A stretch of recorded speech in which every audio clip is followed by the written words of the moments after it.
and rising, and welcome to another segment of CLG Viewpoint. It's such an honor to have you here today. I am Cindy Lorraine Grace, and it's Tuesday, February the 25th, 2025.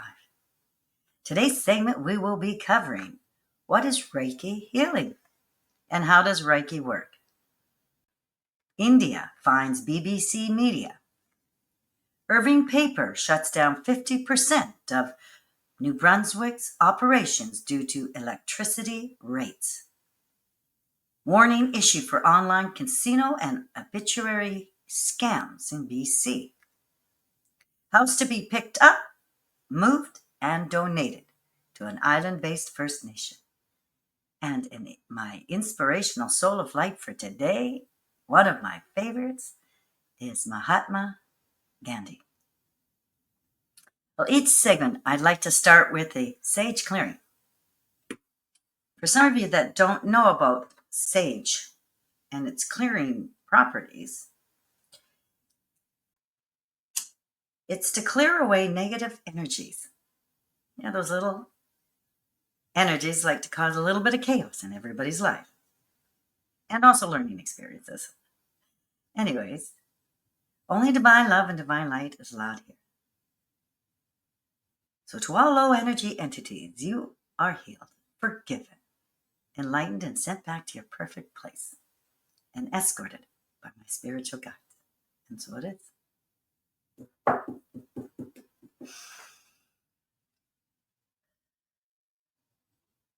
Thank you.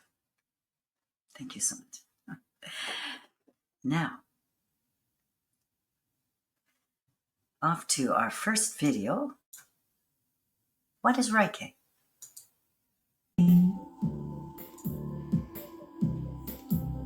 Reiki comes from two Japanese words, Rei meaning God's wisdom or higher power, and Ki meaning life force energy. The Japanese stress reduction and healing therapy literally translates to spiritually guided life force energy. Reiki is based on the idea that health comes from the Ki flowing through and around a person, rather than the condition of the physical body. Ki is the reason why the physical organs function in a healthy way. And when the flow of Ki is blocked or disrupted, it adversely affects the body, causing the illness. Ki responds to a person's thoughts and feelings, so positive thoughts help the Ki flow more freely through the body to contribute to improved health. Negative thoughts contribute to a poor flow of Ki to contribute to decreased health and vitality. Even Western medicine is starting to recognize the mind-body connection and the ability to improve or worsen health conditions.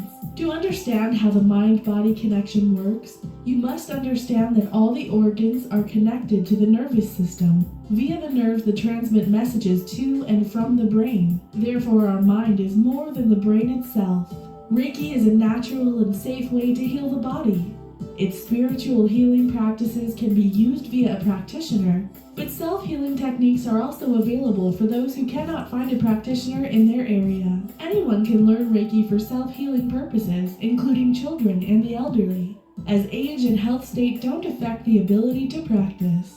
No credentials or special background are required to get the necessary training. All it takes is about 10 hours of in-person training from a Reiki practitioner. Typically, these classes are taught in groups, and a nominal fee is charged to cover the class. You will only be able to learn from a qualified Reiki master. So if you know someone who practices, ask them who taught them. Research into their background to ensure they are credible enough to teach you. Religion has spiritual components. And though Reiki is spiritual, there is no religion. You are not required to believe in anything specific to learn Reiki or to have it work for you. It will work whether you believe in it or not. The spiritual part of Reiki suggests everyone should live and act in ways that promote harmony with one another, a nearly culturally universal belief. With Reiki's self-healing techniques, you can practice the techniques on your own body to relieve a number of issues, including pain relief, stress and anxiety, and a number of chronic health conditions. Knowing how to use Reiki on yourself ensures you're never left alone feeling helpless and out of control again. New to Reiki?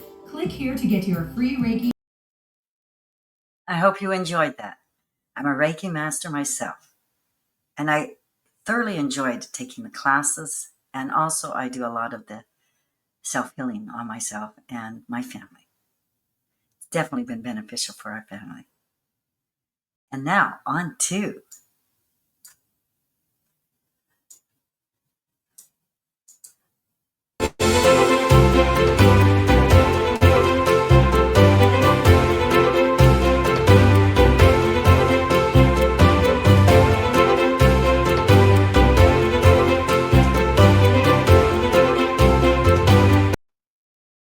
international news.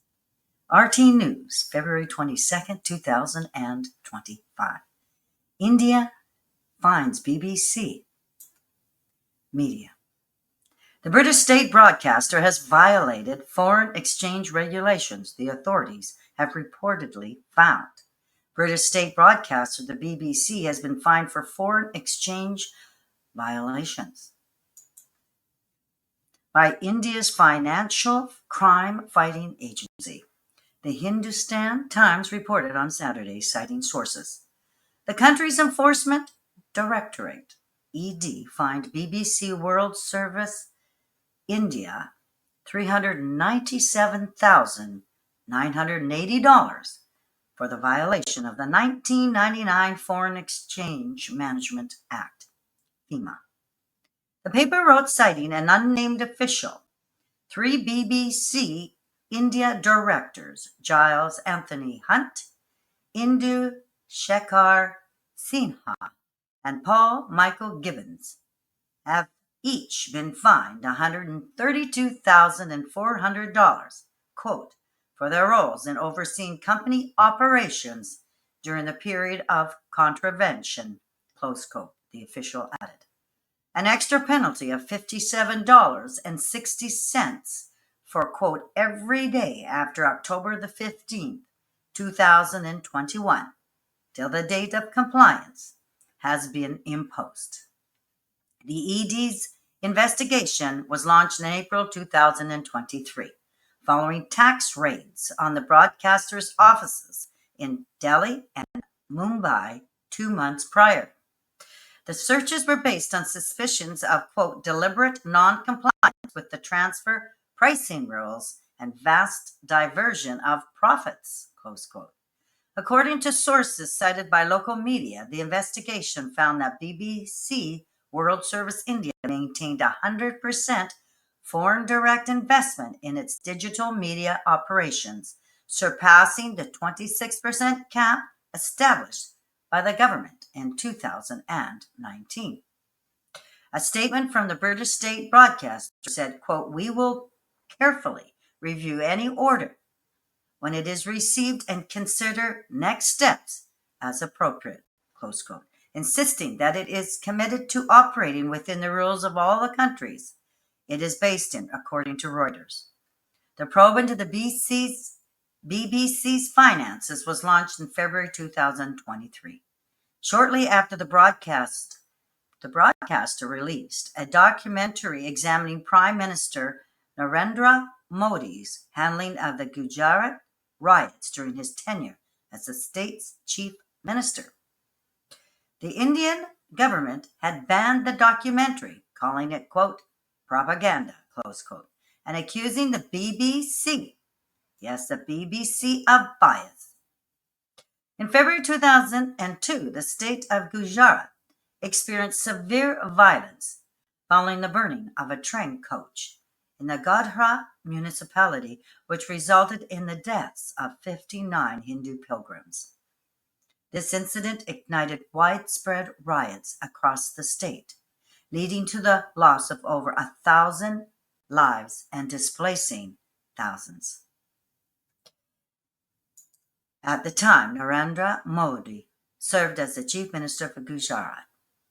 His administration faced allegations of complicity and insufficient action to prevent the atrocities.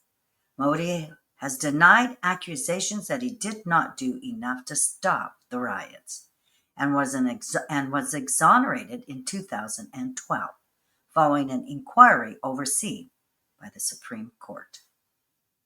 Personal thoughts. Crime does not pay. Is the corruption being cleaned up throughout the world, the whole world, under natural law? Irving Paper shuts down 50% of New Brunswick operations due to electricity rates. Written by Gabby Rodriguez, Global News, posted on February 24, 2025. Irving Paper says it was permanently shut down 50% of its operations due to New Brunswick's uncompetitive industrial electricity rates. The company, located in St. John, New Brunswick, said 140 employees were impacted on Monday, and the layoffs are effective immediately. Vice President Mark Mosher said the company is working closely with government agencies to assist affected employees with the transition. Quote, "Our employees are not just colleagues, they're family," close quote, Mosher said. Quote, "That's why the decision to permanently downsize is a difficult one, but necessary to ensure the company's long-term sustainability in the face of skyrocketing electricity rates." Mosher said it has been difficult for the company to shoulder the impact of soaring electricity costs and remain competitive in an international market. He added that despite working with the government and New Brunswick towards a solution, there was no viable alternative for full operation of both paper machines. Quote, "Over the next number of weeks, we will continue to work with the provincial government to try to develop a plan to allow the continued operation of the remaining 50% of the mill prior to the additional 10% electricity rate increase in April 1st, 2025, Mosher said. The company had already announced in early December 2024 that it was shutting down 50% of its operations in St. John, which would last a week, and that the move was in response to the province's record high industrial electricity rates. Quote, "Irving Paper is a world-class facility that we have invested significant resources into be top quality in virtually every category, including energy efficiency," Mosher said. Seeing a facility like ours partially shut down due to uncompetitive electricity rates marks a sad day for many. The company said Irving Paper is a world-class manufacturer of graphic paper for use in magazines, catalogs, newspapers, and advertising flyers. Over 95% of Irving's Paper's annual manufacturing output, around 400,000 tons of paper, is exported to 65 countries. On to a video. The mill employs 310 people and supports over 300 suppliers in New Brunswick, with roughly 400,000 tons of paper being exported to 65 countries. The St. John Chamber of Commerce's CEO says this closure is eye-opening. It really forces the issues that we need to address immediately, such as economic competitiveness. Our power rates are 22% higher than the national average, making it harder for businesses to grow and sustain. In a statement, the mill's vice president, Mark Mosher, says it was difficult for them to stay competitive in an international market with such high energy costs. He also says they are working with provincial government, but they couldn't maintain full operation of both paper machines. He adds they will be working with the province over the next couple of weeks to develop a plan that allows for the continued operation of the rest of the mill, before the 10% electricity rate hike on April 1st. A spokesperson from J.D. Irving declined an interview but says this shutdown is not related to tariffs. Merrifield says the employees who were laid off will need community support. This is a time where we need to come together as a community and be supportive of those who are affected.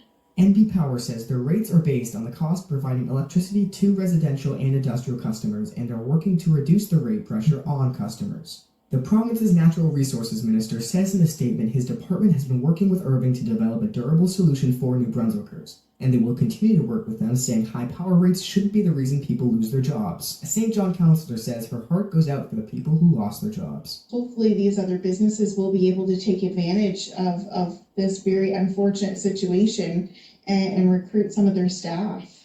Jake Webb, Global News, St. John. Personal thoughts. Isn't electricity free under natural law? Something to check into.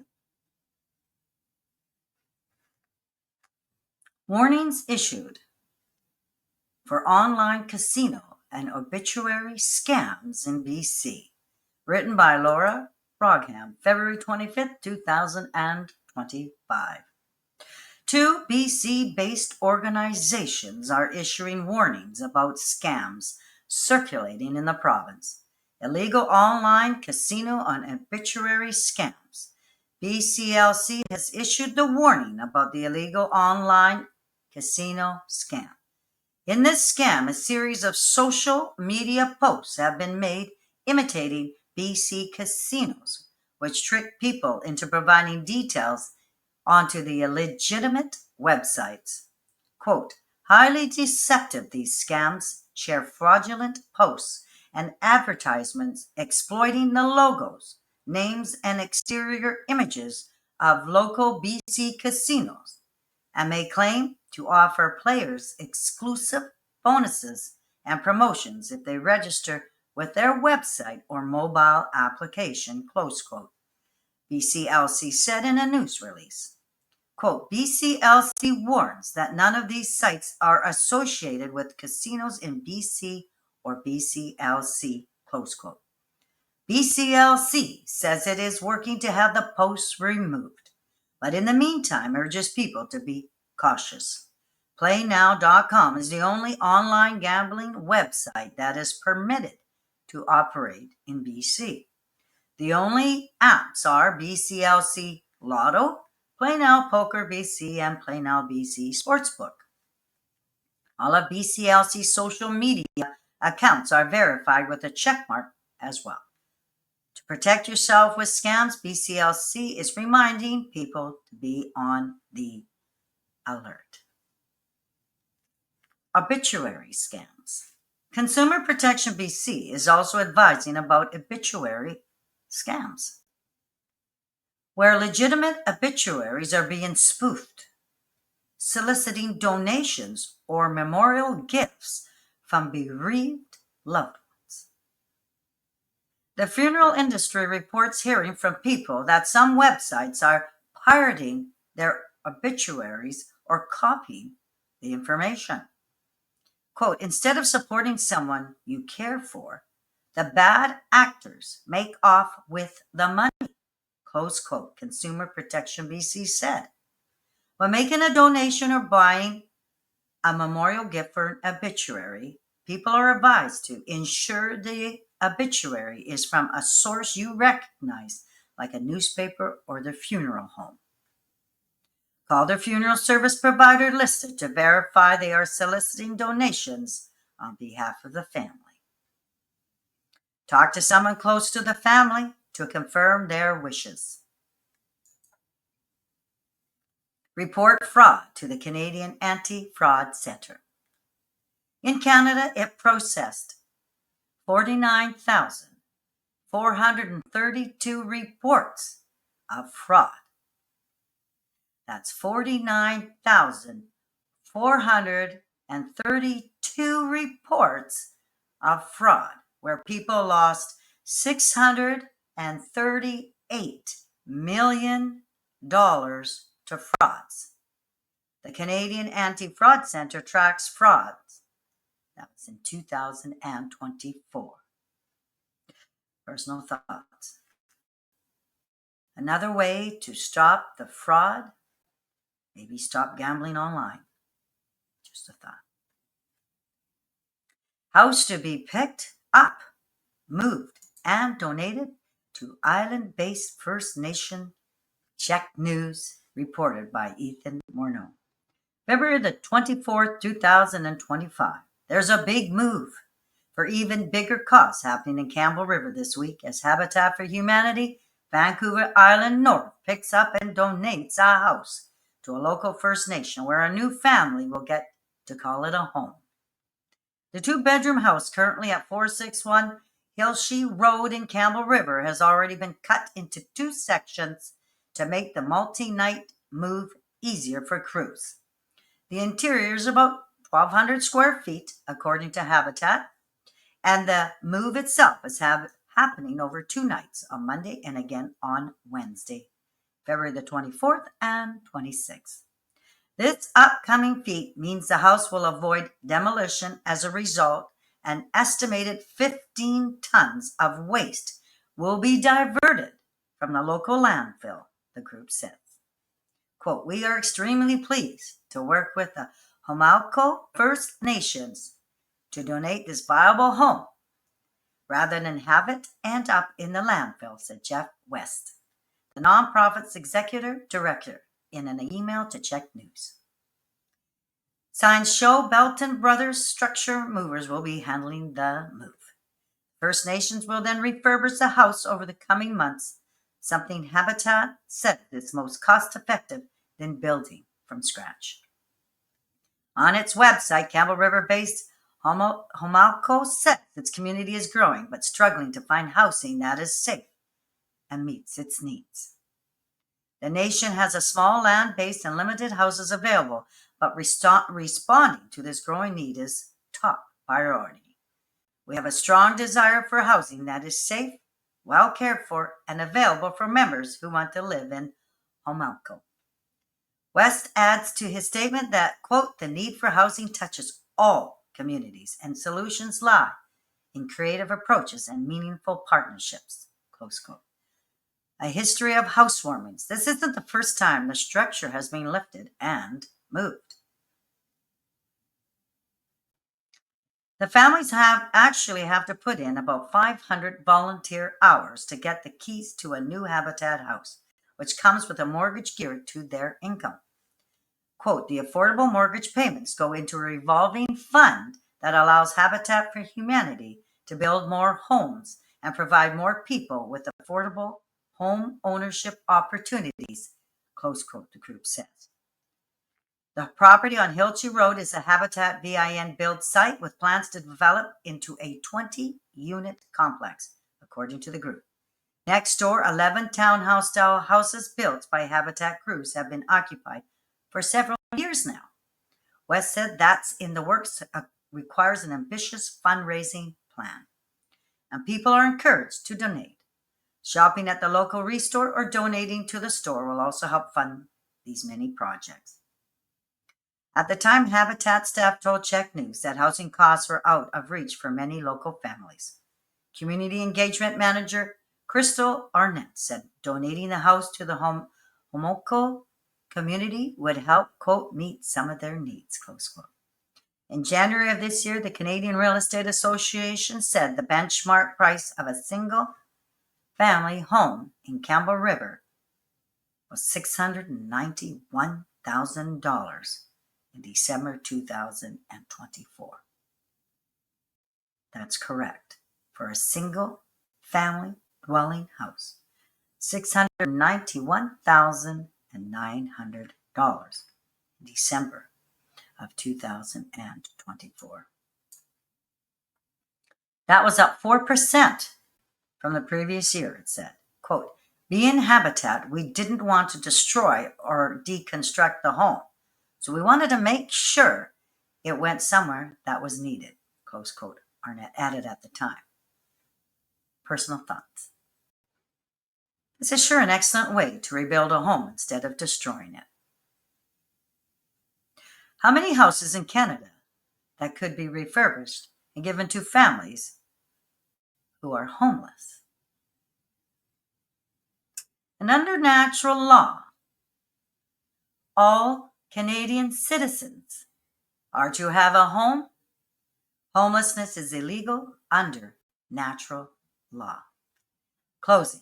I am Cindy Lorraine Grace of CLG Viewpoint, and I thank you so much from the bottom of my heart for being here today. If you feel compelled to, please share this forum. And today's inspirational soul of light is one of my favorites, Mahatma Ghandi, an amazing man. He was an Indian independence activist.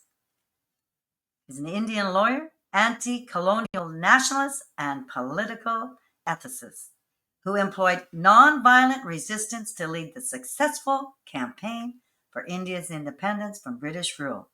Enjoy this beautiful and inspiring quotes. His quotes. Good night or good day. Enjoy. See you next time.